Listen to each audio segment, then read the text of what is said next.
wabarakatuh. Selamat siang keluarga Indonesia. Selamat siang para pasangan usia subur se-Indonesia. Salam kenal. Kenalkan, nama saya Untari. Saya PLKB Kapanewon Mipar, Kabupaten Gunung Kidul, DIY. Di sini saya selaku PLKB ingin melakukan KIE tentang metode kontrasepsi jangka panjang atau MKJP. Metode kontrasepsi jangka panjang terdiri dari implan, IUD, MOW, MOP. Di sini saya mau menyampaikan manfaat dan efek samping memakai alat kontrasepsi jangka panjang. Pertama, saya akan sampaikan alat kontrasepsi implan. Apa itu yang dimaksud implan? Implan adalah alat kontrasepsi bawah kulit atau AKBK. Batangnya kecil yang berisikan hormon yang akan menghambat sperma untuk mencapai telur dan mencegah pelepasan telur.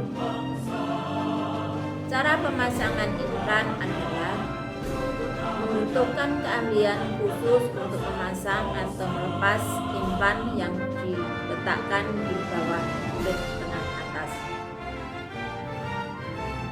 Keuntungan memakai alat kontrasepsi implan antaranya dapat digunakan dalam waktu yang panjang, tidak diperlukan pemeriksaan dalam, tidak mengganggu hubungan seksual, mengembalikan tingkat kesuburan tepat setelah pencabutan.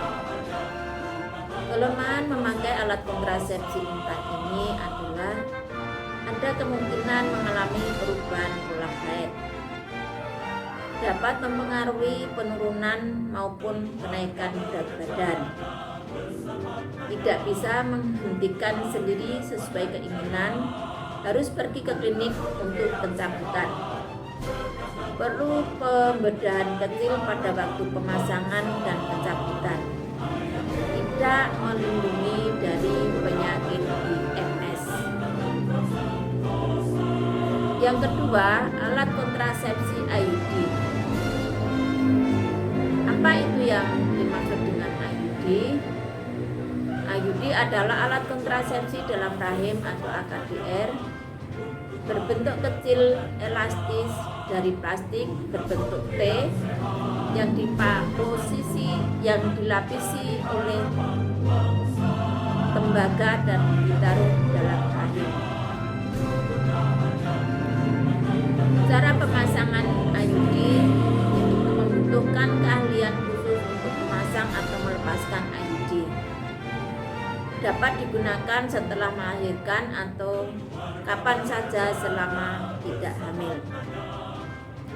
Keuntungan memakai alat kontrasepsi IUD: 1. Dapat digunakan dalam waktu jangka panjang, termasuk murah, cocok untuk ibu menyusui, pemeriksaan ulang sekali dalam setahun, kesuburan segera kembali setelah IUD diangkat atau dilepas.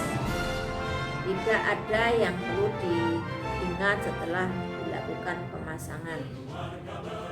Kelemahan memakai IUD diantaranya harus melalui pemeriksaan dalam, klien tidak dapat mencabut sendiri, tidak dapat melindungi dari penularan IMS dan HIV, bertambah darah haid dan rasa sakit beberapa bulan pertama diadakan pemasangan atau individualis. Yang selanjutnya, metode kontrasepsi MOW atau metode operasi wanita. Apa itu MOW? MOW adalah kontrasepsi mantap atau permanen, dilakukan oleh tenaga ahli dengan mengikat atau memotong di saluran telur atau tubektomi, namun rahim masih tetap dalam posisinya. Cara pemasangannya, dikerjakan di rumah sakit yang tersedia fasilitas pelayanan emergensi atau gawat darurat dan dilakukan oleh tenaga dokter terlatih. Keuntungan memakai MOW adalah metode kontrasepsi jangka panjang, dapat dilakukan segera setelah melahirkan atau kapanpun juga, supaya tetap terjadi di setiap bulannya.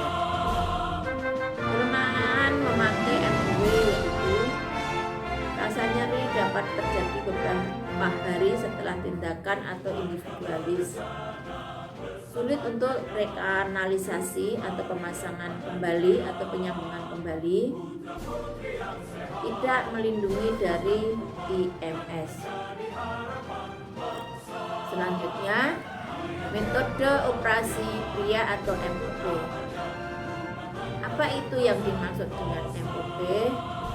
MOP adalah metode operasi pria yang dilakukan oleh tenaga ahli dengan membuat sayatan kecil pada vas deferens atau memotong saluran vas deferens atau vasektomi, sedangkan testis atau buah zakar tetap di posisinya.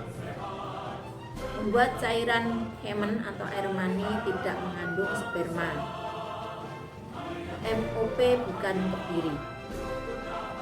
Cara pemasangannya dilakukan oleh dokter terlatih. Keuntungan memakai MOP yaitu metode kontrasepsi jangka panjang, tidak mengganggu libido atau ereksi dan ejakulasi. Kelemahan memakai MOP adalah 1. Sulit untuk rekanalisasi atau penyambungan kembali, tidak melindungi dari penyakit IMS, baru mencapai hasil optimal setelah 3 bulan atau 2 kali ejakulasi, sehingga pasangan harus menggunakan metode lain, antara lain pakai kondom selama waktu tersebut. Tidak boleh bekerja berat selama 3 hari setelah tindakan. Demikianlah keluarga Indonesia, ibu-ibu pasangan usia subur se-Indonesia, KIE kami tentang alat kontrasepsi jangka panjang. Mudah-mudahan bermanfaat, mudah-mudahan bisa memotivasi dalam ibu-ibu pasangan usia subur untuk menentukan alat kontrasepsi yang akan digunakan. Terima kasih. Salam BKKBN, berencana itu keren.